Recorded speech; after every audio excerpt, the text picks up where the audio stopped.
Let's open our Bibles in the book of Numbers. Glory to the name of the Lord. And we greet this morning all the people of God that are gathered here in this place, our Pastor Samuel David, and also the viewers in the different parts, in the different countries of the world. May the Lord bless you, and we hope you are going to continue to be blessed by the word of the Lord. Glory to Jesus. Numbers, book of Numbers, chapter 18, verse 20.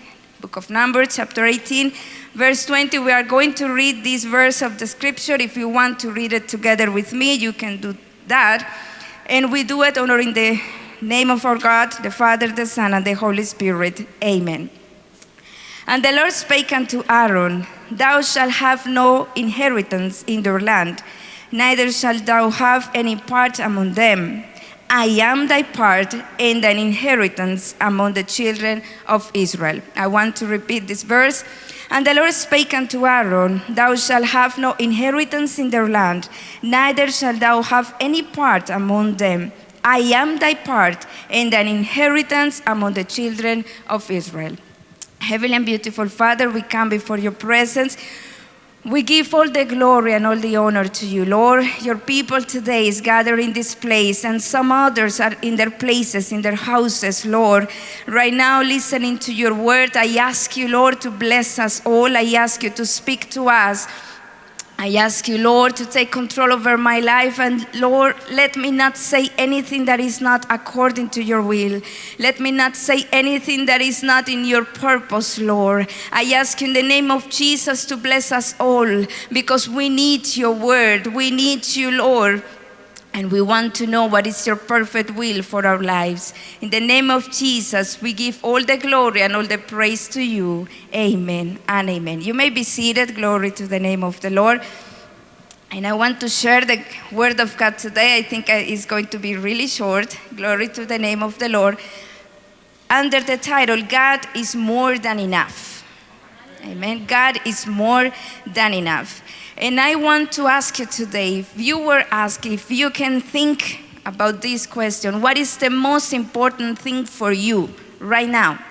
Amen. Not when you were 15 years old. In my case, when I was 15 years old, I had some certain goals, certain things I wanted to achieve, but things have changed. Amen. The time has gone by, and now we're a bit older. Right now, we are living a crisis that we never thought we could face. We never thought possible to happen. Amen. Even we ask older people, and they say we never face things that this generation is facing right now. And now, if we were asked, what is the most important thing for you? What is that you want the Lord to do in your life? Or what is that you want to achieve in your life? You don't have to answer me, of course, but you can answer yourself. What is that you want? What is that you really long for? That you say, I really want this, and I hope before the rapture happens. Amen. I hope before the rapture it will take place in my life. Because what we really want is what we are going to pursue. What we really want is what we are going to try to get. The people that really want money, they focus in working because they know that it's the way. Well, some other will go and gambling, and they will do some other things trying to get easy money because that's what they really want. They don't want to work, but they want money. So they will try to do some other things, maybe illegal things, to get what they want. But we are the people of God, and we are allowed, by the grace of God, we are allowed to have certain things that we want. And we can ask the Lord, amen. We have been taught by the Lord, and He has said to us many times through His word, through His scripture, we can ask and we will receive. So if you were today to ask the Lord, what would you ask? What will you say? Lord, I really want this. Today, through the word of God, we want to see, and the Lord wants us to remember that He is more than enough to us. That even though we may achieve everything in this world, we may achieve a good position, we may achieve maybe money, maybe possessions, they are not comparable to our God. Our God is more than enough. We know, and I think you have experience in your life, and in my case, I have experienced it as well. When I have God, I have everything I need. I have everything I want as well. But when I don't have him, when I feel he's gone, when I feel he's far, when I don't feel him, amen, I feel I lost everything. Because the presence of God is what really, really makes us whole. We can have a lot of people, friends, relatives. We can be surrounded by many things. People can be clapping at us. But if we don't have God, we feel empty. We feel it's not worthy. Even if you feel people are bowing down before you and saying good things about you. But if you don't feel God, you don't feel complete. But if people are criticizing you, people are giving their backs to you and they're speaking wrong about you, even if it's in a false manner, but they're speaking about you, you feel everyone is against you, but you know God is with you, it is okay with you. Amen? You feel okay. You don't mind if people are against you, even if your family is against you, when you know God is with you, when you know God is in you. Amen. And when you know God is for you, when you know that the Lord is there, you feel okay, even if people is not okay with you. Amen.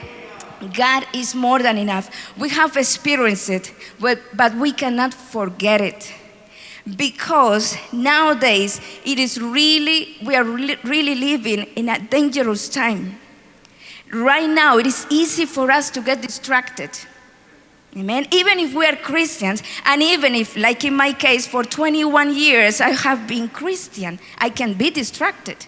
And when we get distracted, we lose focus, and we lose our target, we lose our goal, and we can lose our God. So that's why the Lord wants us to remember today that he is more than enough for you. That if you have him, you have everything. But if you lose him, you lose everything. Glory to the name of the Lord. In this part of the scripture that we read, we heard what the Lord said to Aaron. Amen. The Lord said to Aaron, you won't have inheritance among the people. You won't have your land. You won't have the same things other people have, but you will have me as your inheritance. Amen. And in the book of Deuteronomy, chapter 10, verse 9, Moses is speaking about the people of the tribe of Levi, and he's saying, wherefore Levi hath no part nor inheritance with his brethren. The Lord is his inheritance, according as the Lord thy God promised him. The Lord determined from the very beginning, when he chose the people of Israel, he chose a tribe, and he said, with this tribe, I'll deal in a different way. To the other 11 tribes, the Lord said, this land is going to be for you, this portion is going to be for you. You can conquer this land, you can conquer this place, and you can build your houses, have your families, you can make your goal in those places. But for the tribe of Levi, the Lord said it's going to be different. I am going to be his or their inheritance. They are not going to have land, they are not going to have properties, they are not going to have anything in the same manner as the other tribes. They are going to have me as their inheritance. Glory to the name of the Lord. And we say, that's good. But sometimes when we start thinking and we start considering what other people have, we start thinking it's better what they have. It's better to have a land. It's better to build your own house. If you don't know what is your house, if you don't know if you can build something or plant something and then gather that, harvest that for yourself. But no, you are waiting in what God is going to send. You are waiting in what God is going to do. And you are not going to be working as the regular people is working. Being a Levi, you had to be working in the tabernacle, in the things of the Lord, not in the other things. Amen. So maybe for the Levites were not that easy. And we see in later on in the scripture that some Levites lost focus because they wanted what other people had.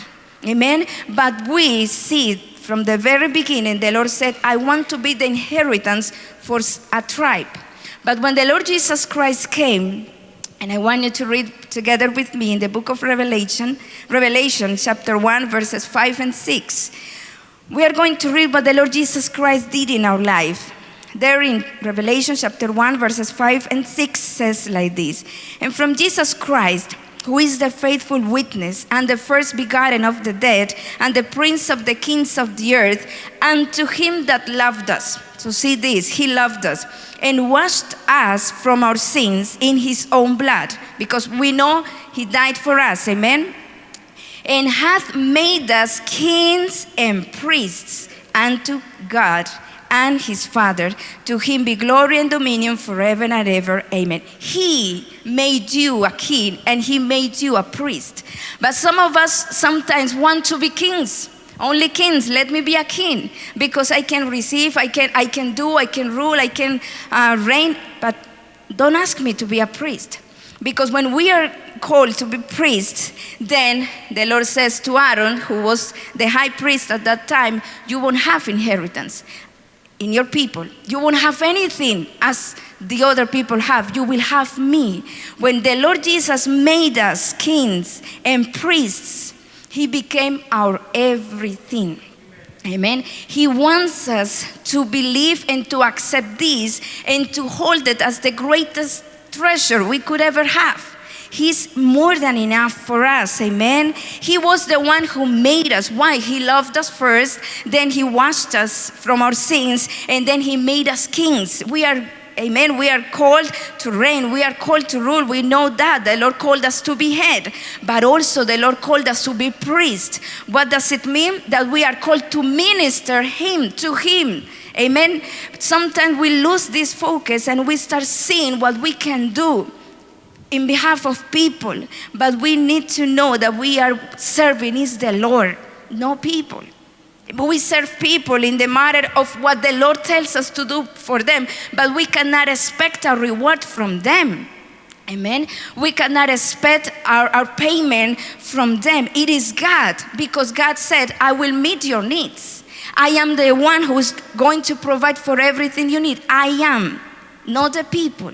I will use the people, said the Lord to the Levites. I will use the people, but I'll be your inheritance. So they had not to expect in the people. Why the tribe of Reuben has not brought anything? No, they had to wait in the Lord, and the Lord will deal with the tribe of Reuben to come. Amen? Because it is God. When we are serving the Lord, we are not expecting people to move for us. We are expecting God to move people in behalf of us. Amen? Because it is the Lord, the one who called us to be kings and priests to him. Glory to the name of the Lord. Since we are now chosen to be priests unto the Lord, since now we know that we have been chosen to be that people that will have God as their inheritance, let us not make this world our home. Amen. We are foreigners, we are strangers, we are here. Some of us have been here for 60, 40, 30, or some maybe only 10 years in this earth, but all of us are strangers. All of us one day will depart from here. So let us not make this world our home. We are here, amen, but we don't belong here. And that's why we cannot expect our home to be here, our focus to be here. We know what the Lord Jesus prayed. In the book of John, it is written, this prayer of the Lord in chapter 17 from verse 14 till verse 16. If you want to read together with me, it says like this. The Lord is praying and he says to the Father, I have given them thy word, and the world hath hated them, because they are not of the world, even as I am not of the world. So the Lord Jesus is praying to the Father and saying, because I gave them your word, the world now hate them. We cannot forget that we are supposed to be hated by the world. It is a normal consequence of us being children of God. The world is going to hate us. The world is not going to clap at us. It's not going to praise us. It's not going to say it is good to be Christian. No, the world, sin, is going to be against us, because now we have the word of God, and we are not from this world.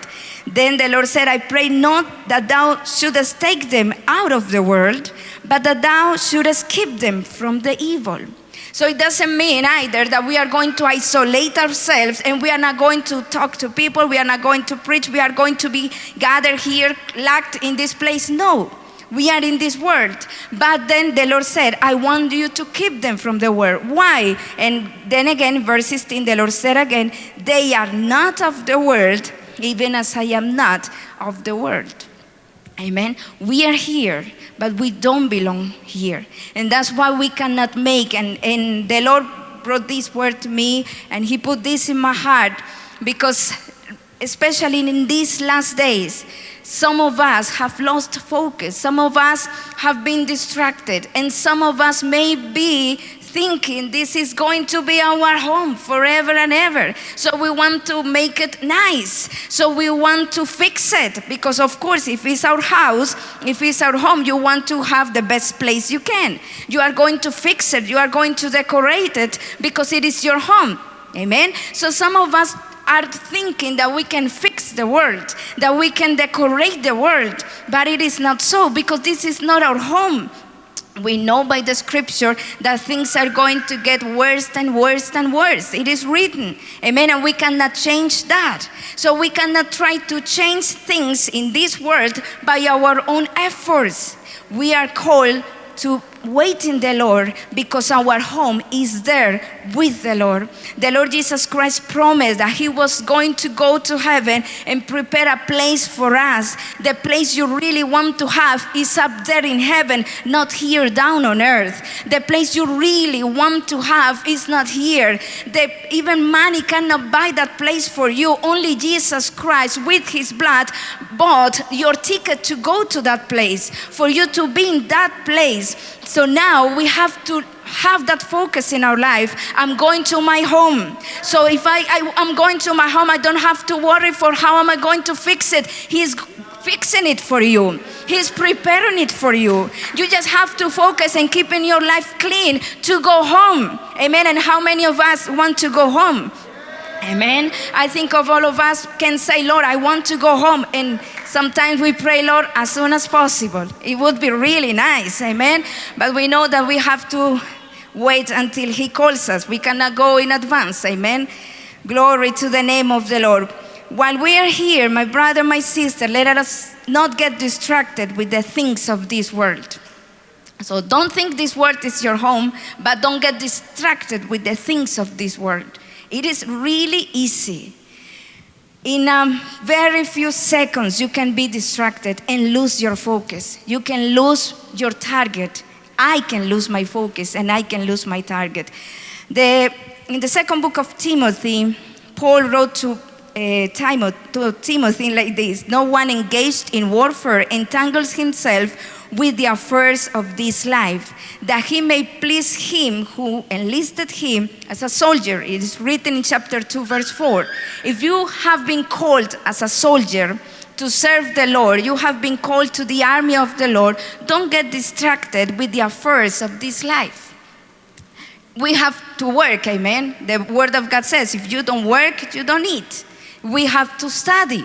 We have to get married. We have to get children. We are supposed to buy a house if the Lord pleases so.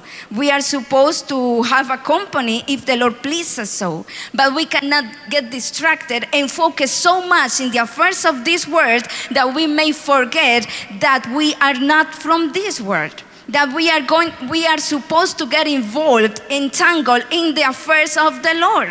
As the Lord Jesus Christ gave us the example when he was only 12 years old and he went to the temple, and while other people got distracted going home and maybe happy because they had finished the feast, he remained in the temple. And when the parents found him, he said to Mary and to Joseph, it is necessary for me to be in the affairs of my Father, entangled but here. And sometimes we get entangled, we get distracted, but with the things of this world, and we start speaking like the world, we start behaving like the world. We forget that we are called to be God's people. Amen? In this world, but God's people still.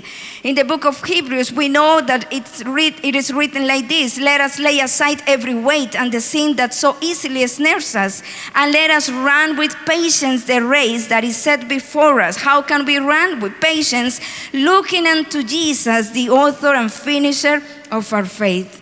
The Lord Jesus must be our goal. He's more than enough to supply, to provide, but He must be the goal of your life. Your goal cannot be have money. You may have it, and glory to God if you have enough to buy all the things you want, but that cannot be your goal. Your goal must be Jesus. My goal must be Jesus. We can reach anything the Lord wants us to and the Lord allows us to, but anyway, the Lord Jesus must be our goal. Here it says, He is the author and finisher of our faith. You have to keep your eyes on Him. But my brother, and I repeat this because I have experienced that it is really easy to get distracted. It is really easy, and if you just lose focus for a second, then you will start seeing at your brother, at the mistakes of your sister, at the things that they are saying against you, or you will start looking at the things of the world and how people prosper, how people that are not that godly people, that they do go to church from time to time, but they prosper in their lives. And you start considering, well, I don't need to be that fanatic. I don't need to be in church that much. I can balance it. I can do these things and I can do church things. I can balance it. But we are called as the priests of the Lord to focus our life in the Lord. The other things should be those part-time things we do, those things that we do in that spare time, but that cannot be the focus of our lives. Glory to the name of the Lord. Let us not build either treasures down here, but let us build them in heaven. Amen. And we remember what the same Jesus, the same Lord Jesus said, lay not up for yourselves treasures upon earth, where moth and rust doth corrupt, and where thieves break through and steal. That is what happens here. And we are living in a time where this has come really true. Amen. People may have money today, and in some few days, that same amount of money has not the same value. Amen. Same amount of money. They have not lost any coin or any penny, but in some few days, that same amount of money has not the same value. Amen? Because it's a time we are living in. It's a crisis, and you may have a lot of money, you may have a lot of treasures, you may have a really beautiful house, and in a really quickly earthquake, you can lose it. Amen. We experienced this in the Philippines. Once we went to near the beach and we saw some really beautiful houses there, and the Lord allowed us to stay there for a few days. And then we wanted to stay longer, but we could not because we had to come back. So we decided we will come back in 15 days. I think it was like 2 weeks later. We said, okay, and we talked to the owner of the house and we said, we will come back because it was really a beautiful place. The beach was like where you are seated. And here was the house. It was really nice. And the blue sea. And so we said, and we talked to the owner, okay, we will come back in 2 weeks. A week later, a volcano erupted and everything was destroyed. Same place, later we saw it in the news. Same place, the houses were gone, were destroyed. In few moments, in just a natural disaster or maybe a terrorist attack, in something really small, really quick, you can lose everything. Amen. But if our treasures, as the Lord said, but lay up for yourself treasures in heaven, where neither moth nor rust doth corrupt, and where thieves do not break through nor steal. If we build them there, nobody will take them away from you. Amen. The amount of blessings you are treasuring for yourself right now will have the same value tomorrow, and will have the same value in 2022 and 2025, even if the situation in the country, in the world doesn't change, even if it gets worse, because it is what is written in the Word of God. Even it happens like that, your blessing is going to be will have the same value, will be the same, because our God is the same.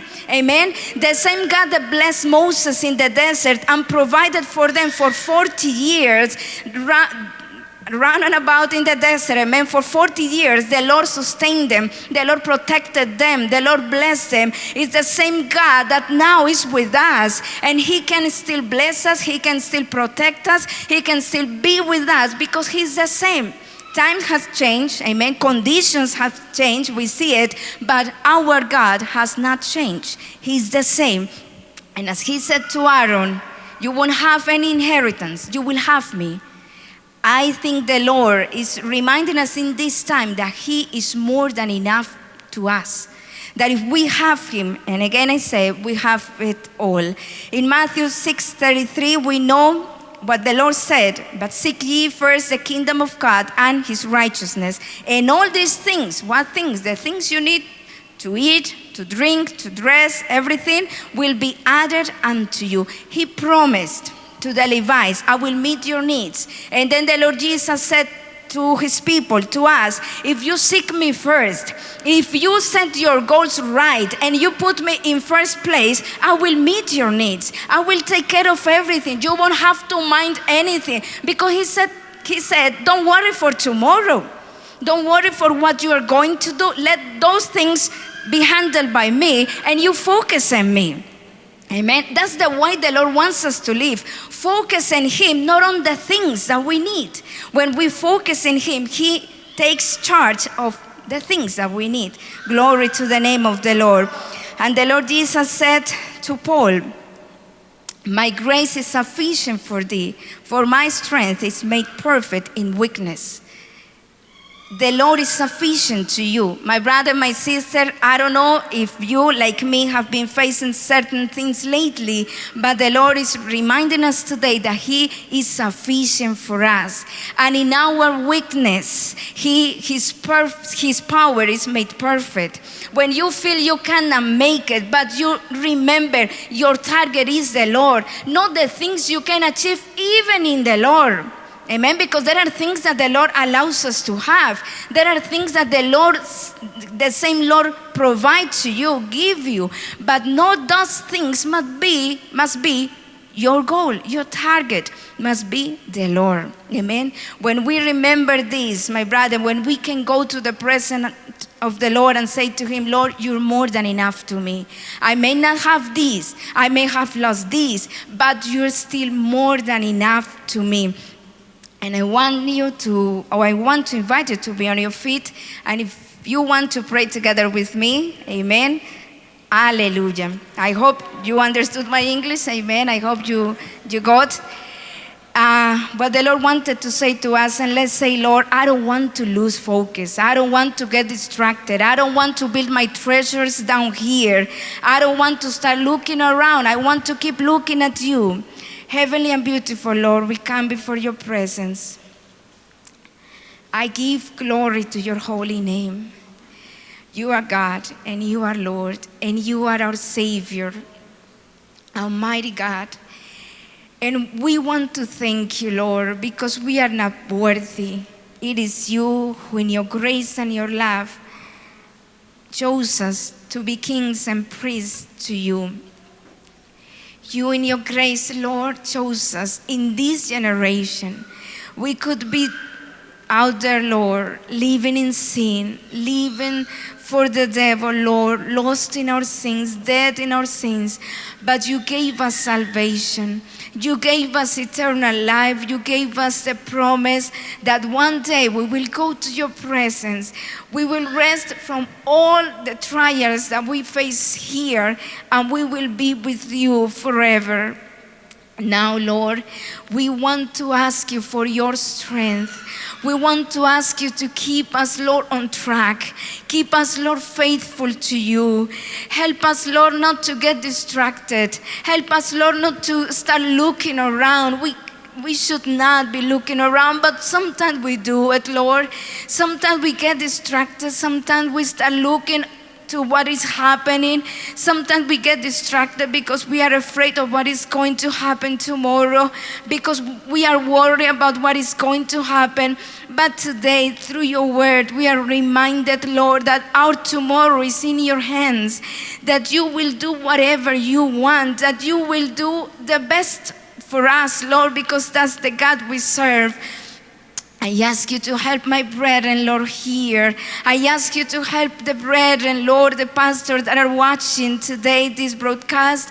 And I ask you to help my life as well, that we may keep ourselves faithful to you, that we may keep in our hearts this word, Lord, that you're more than enough, that we don't need anything else of this world, nothing that this world may offer to us, because if we have you, we have it all.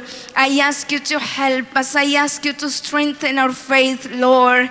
And if there is anybody, Lord, who today has not yet surrendered his life to you, but today understands that you're more than enough, that he has tried everything in this world, but it's not been sufficient to him. I ask you to bless him.